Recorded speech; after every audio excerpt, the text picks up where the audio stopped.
Hello everyone, welcome to Go Get My Guru. In the last session we have seen about while loop. In today's session let's discuss about another loop, that is for loop. So what is this for loop?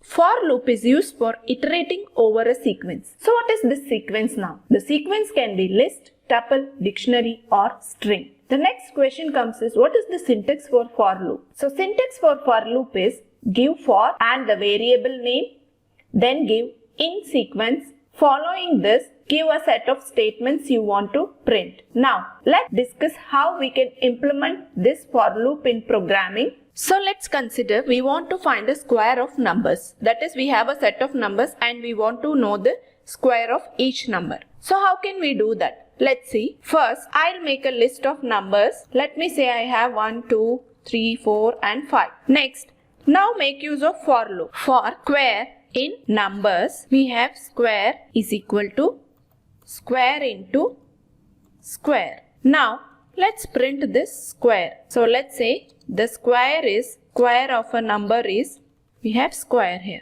Now, let's run this and check what we will get. So, here you can see that square of numbers are printed. So, we had a list from 1 to 5, numbers from 1 to 5. So, the respective squares for those numbers are getting printed here. So here I am calculating square of numbers from 1 to 5. I am defining a list here. Even I can reduce one more line in this code using range function. So let's see how we can do that. Let me comment this. Now for square in numbers, I'll delete this numbers and then I'll put range function here. Range. So what is my range? Suppose say I want to calculate squares from 1 to 10.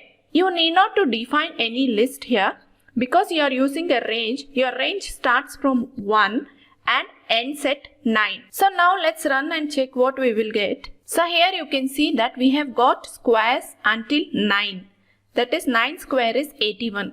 Why 10 is not getting printed? I have explained this in the previous sessions also, that whenever you mention a range function, whatever the last value you mention, it excludes that last value.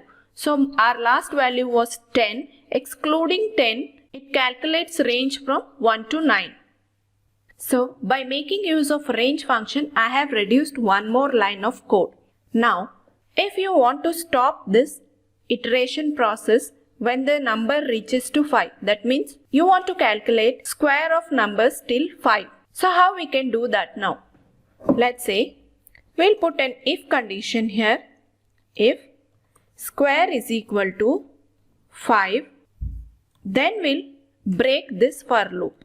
Just give break. Now let's run this and check what we will get. So here you can see that square of a number is printed till 16. That is 4 square is 16. So it is taking only values from 1 to 4. After that for loop is breaking.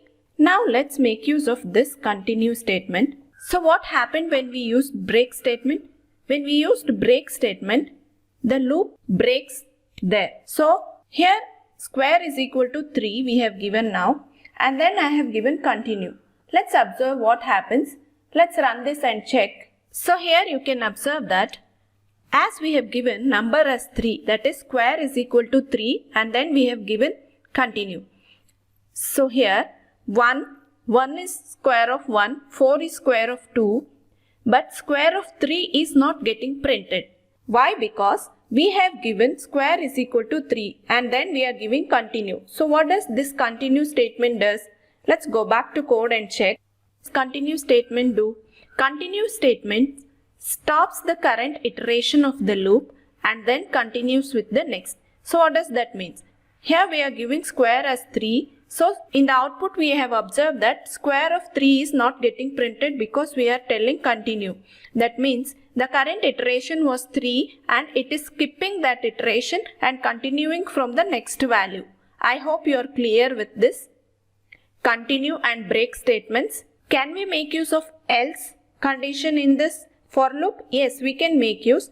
Let's see how. Else, let's say I'll print end of the range. Now let me comment these two lines, line number 6 and line number 7. Now let's run this. So what is happening here?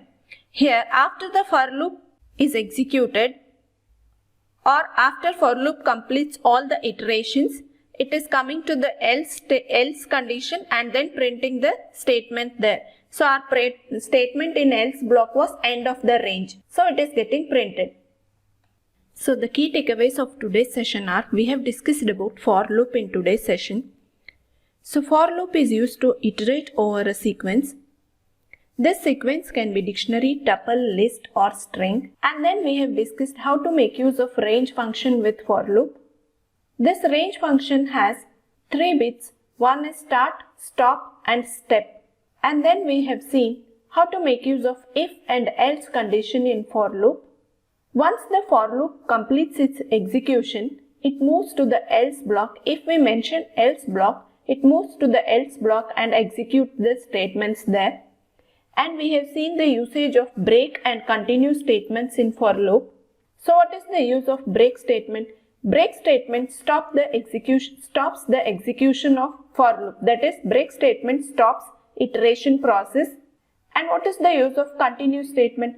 Continue statement stops the current iteration of the loop and then continues with the next iteration in the sequence.